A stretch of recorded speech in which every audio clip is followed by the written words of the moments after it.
What's up, everybody? It's Sunday, August the 6th, 2017, and it's the 2890th day that the U has not beaten FSU in football. Not a lot, not a lot over the last 2 days. Most of the information really comes from yesterday, and then one of the stories yesterday had a little closure to it. But I figured I'd get it all out the way, considering it might be a busy week next week. Um, Real quick, just some small little notes I thought was interesting. A little league softball team in Kirkland, Washington, was actually disqualified from, I think, their tournament, the little league tournament, softball tournament, which where they could probably advance and go to the softball World Series. They were disqualified for a picture that they took on Snapchat where they were holding up the middle finger. Um, I get it. I get it. You want to portray a good image, blah blah blah blah blah blah. But really, so I guess it looks like somebody from a particular opponent or somebody who's got beef with this particular little league team saw the photo, and of course they told, and that's how the situation gets like that. So the lesson here is, yes, of course, you probably shouldn't do things like that on Snapchat, especially when you're talking about softball kids. I mean, what are these kids, maybe 12, 13 years old? That's the first thing. You want to teach your kids to do the right thing and don't post that kind of foolishness on Snapchat if you're going to do the foolishness, because what's done in the dark will come to light. And something like that, you're talking about social media. Whatever you put on social media is subjected to be public to everybody. And so you want to be smart and not try to do things like that. When you do, you got to suffer those consequences. However, I thought it was a little petty, a little juvenile for whoever reported them, because regardless of what they put on there, I don't think it was warranted to disqualify them from the tournament. Uh, let the parents handle how their children are acting on social media. I don't think in that particular type of situation that was warranted. But hey, it's just my opinion. There'll be plenty of people that don't agree with me, and maybe some that do. But at the end of the day, well, like I said, at the end of the day, kids got to be smarter. And if not, you know, maybe people shouldn't be so petty. Cost these kids a chance to probably do something advanced and even experience something as big as softball Little League World Series. Nevertheless, what's done is done, and that is it. More boxing news, and basically in the past week, there's been a third boxer who has decided to retire.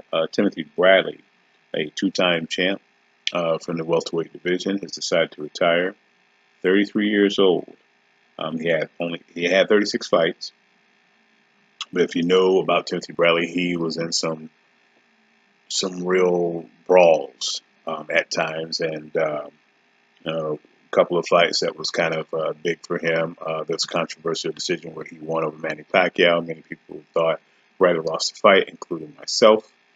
Uh, so that was one thing that he's made famous for. And another thing he was made famous for, he had what they considered a brawl in one of the best fights during that year against Provodnikov, where Timothy Bradley ended up having a concussion after that fight, and he says still until the day today he is getting after effects from that or side effects from that.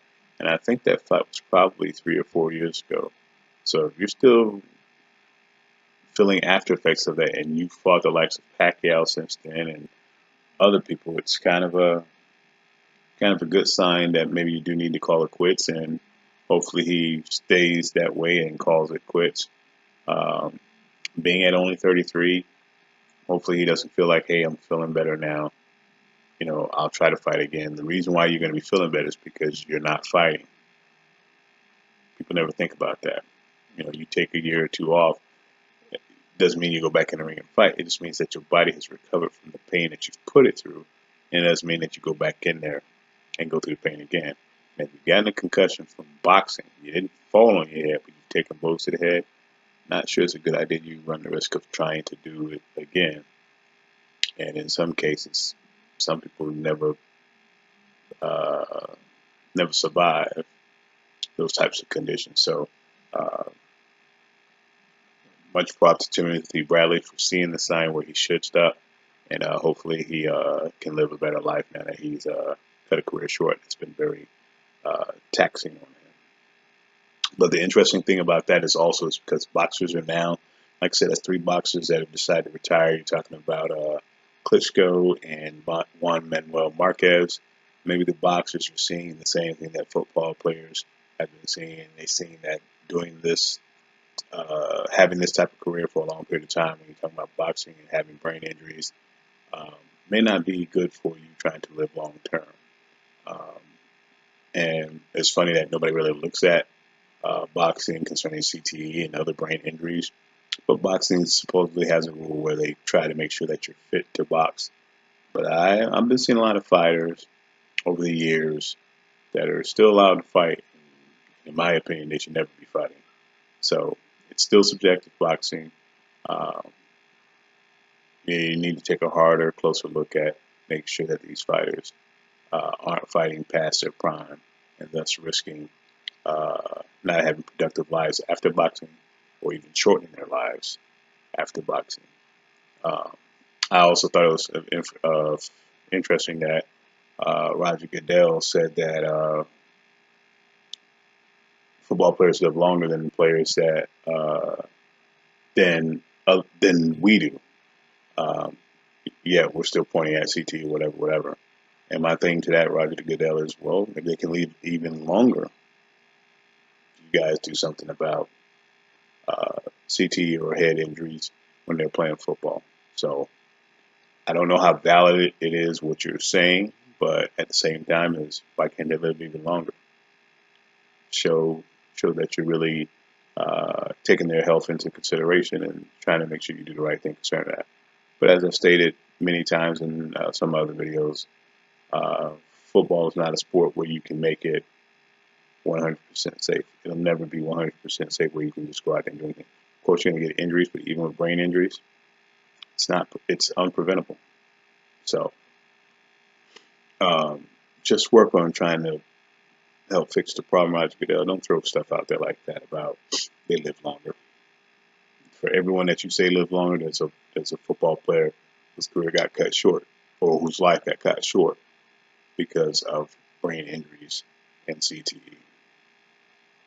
So think about that before you start throwing it out there, brother. Other football news, since we're talking about football, Jay Cutler signs a 1-year, $10 million deal with the Miami Dolphins. Basically, by him signing with the Dolphins, and it's a 1-year deal with him, he's not there to be backup. He said he wanted to be a starter. He wanted starter money. It's not total starter money because there's 22 other starters that's going to make more than $10 million a year, but it still puts him in the it puts him in the neighborhood of making starter money, and that was important to him. Which this also to me says that Ryan Tannehill will not be playing this year because you don't invest that kind of money into somebody who says, first of all, he wasn't coming back unless he was a starter. So that means Tannehill's not coming back. And even though the coaches were saying they had a whole bunch of confidence in Matt Moore, somebody lied. So again, hopefully it works out for the Dolphins. I don't know how it works out when you're talking about Jay Cutler, uh, but hey, I don't know.